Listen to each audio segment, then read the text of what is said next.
Welcome to Inclusion Revolution with Tova. This week we're very excited to have joining with us Sharon Rutland, who is a Human Resource Manager at the Cambridge Suites here in Halifax. And the reason we've asked Sharon to come on today is because our subject really relates to where Sharon is at as a human resource leader in our community. And that is an employer who is interested in hiring people with disabilities, who is inspired to have an inclusive community representative staff, and as a result has been a real leader in the community in trying to figure out different ways to be inclusive of persons with disabilities in the workplace. But clearly Sharon's facing some challenges as well. So we invited her on to talk a little bit about her successes, because you know here at Inclusion Revolution we think successive strategy is the key to everything, and then perhaps to even dialogue with me on some of the challenges she's facing, and hoping that some of the information Sharon and I share today also is relevant to you, our listener. And if it's not you, make sure that the right person hears it, because I think this is a really important show.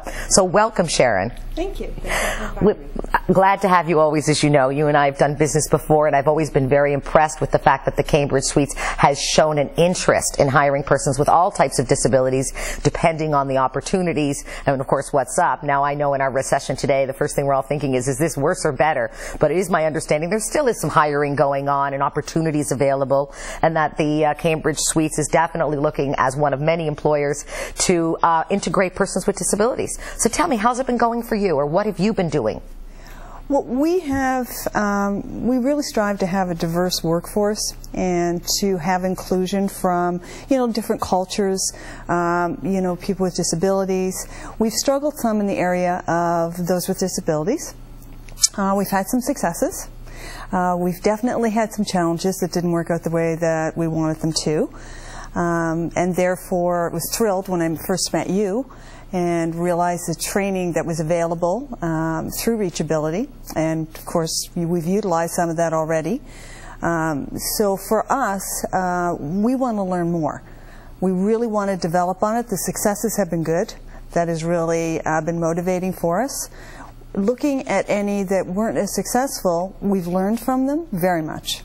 That's important right there, taking that lesson and actually applying it and trying to do things differently. Can you give me an example, just, a general example, because I'm sure there's a lot of employers with similar challenges, of a challenge that you identified and then work towards overcoming? Because oftentimes I find that employers, they're convinced that there's extra work and there's a lot to be done, and, we're going to talk a little bit about accommodation, obviously, and some of the challenges you faced, or some of the successes you've had as well. And of course I'm here to help you along if you have some questions around that. But can you give me an example maybe of where that you faced one of those challenges and how you managed to work through it? Because I think that's something everyone listening would love to hear about. Oh, definitely. I think for us the biggest challenges have definitely been with any type of a disability needing accommodation that you just don't visibly see, and not knowing about the disability and any need of accommodation from the beginning.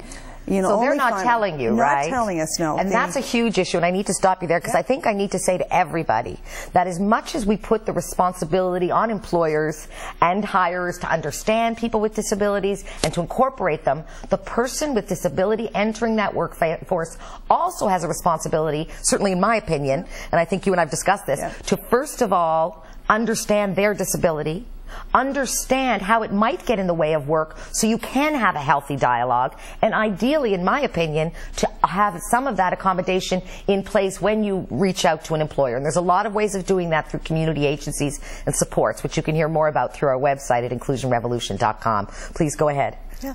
So we had an employee who was working on our front desk as a guest services agent. And we started noticing that the employee would, great personality for the job, but at just different times would become very unreliable. Not show up, not call in appropriately, or not call in at all. And it really, because of the work performance on a day-to-day basis, was out of character. And we couldn't figure out what was going on. But so you knew something was different. It wasn't just someone who was sleeping in and didn't care. There was some confusion in that. Yeah, definitely. Because this is someone who had indicated that they wanted it as a career, that they loved the job that they were doing, they wanted to move forward, and they were very good at doing the job. So in different conversations we had asked of, why and what was late, and here's the standard, you need to call in at this time. And there was just some light excuses, and okay, you know, I'm good. But at no point was there any disclosure or discussion about challenges that client was, that employee in your case was facing. Unfortunately, that didn't come out until it came down to the point that it was starting to go into steps of progressive discipline.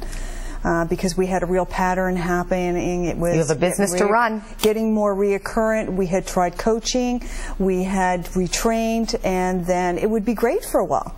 And then all of a sudden, I think that's what stood out so much, was this pattern of it being really good for maybe a month or two, and then all of a sudden, for just what appeared to be no apparent reason, the employee wasn't physically showing to be ill or anything. Right, but something was up and you instinctually knew. Sporadically, for a week or two, would become very unreliable. And then, once again, talk, coach, back better. So it did go to the point where we started in steps of progressive discipline. Only then did the employee come forward and say, well, you know, I'm struggling with some personal issues. And then the more the conversation went on, finally came out and disclosed that, you know, I suffer from anxiety.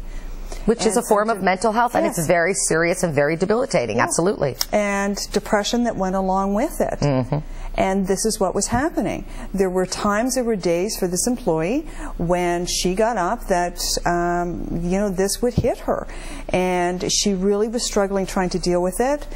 She thought a lot differently, too, when she was, you know, dealing with anxiety or depression. So the thought of calling us either wasn't there right at the time, or it was just too traumatic. Too daunting to pick up a phone and to go forward with that and explain it. So once we realized, okay, this is what's taking place, then we said, okay, what can we do? How can we help you? Are there ways we can work with you? And already you've done coaching, you've done the usual things, but it's only upon disclosure, it's sort of that last sort of, we're on the plank. And there's a disclosure coming now, which really, again, I need to encourage all listeners who are persons with disabilities or have family members who do not choose to disclose to understand that employers, especially those that want to work with you, such as Sharon and the group at Cambridge, really want to hear that so they can work with you appropriately. They're not looking to cut you out. But the more this goes on, the next question has to be, what else haven't you told us? Yes. Which is something that is so natural. So this is why I'm so I'm pro disclosure in the appropriate ways. So you've now come to the point with this person that we need to resolve this. I now know there's an anxiety or mental health disability, and I don't want this to end. We see the value of this employee. Mm-hmm. We both know, you and I, Sharon, that the cost to retrain is about 35% of an annual salary. Definitely. So we're all trying not to retrain. Yeah. So the question is, now what? So from there, well, we kept moving forward. And we ran into a few more roadblocks. So we really stepped back and took a look ourselves at the pattern that we saw. The times, the shifts that were seen to be most the struggle were early day. Mm-hmm.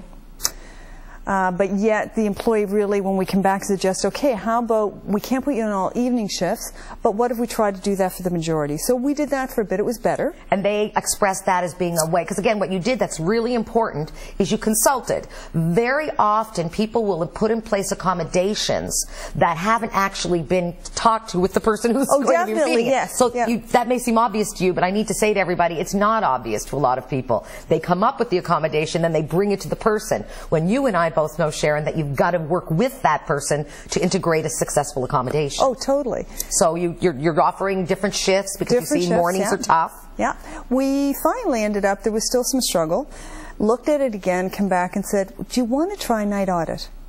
We need some support there. We have a gap right now. And that ended up being the resolution. In other words, right person for the right job, Sharon. Right person for the right job. Isn't that the something? Hours, it took away also thinking of the levels of business. Mm-hmm. So it wasn't stressful. That's something else we started taking a little bit of note of. When does it trigger maybe the anxiety a bit more? So your commitment clearly resulted in a solution that could have gone very badly, very quickly if an employer really wasn't open. Now that didn't cost you a lot of money. No. It took some time and some commitment to that employee. And again, when you think of the cost of retraining and then again hiring a person, that would be an incredible, opportunity. So when we come back, Sharon's going to ask me a little bit about some ways that we can support her better as she continues to be an employer of choice. We'll see you right back.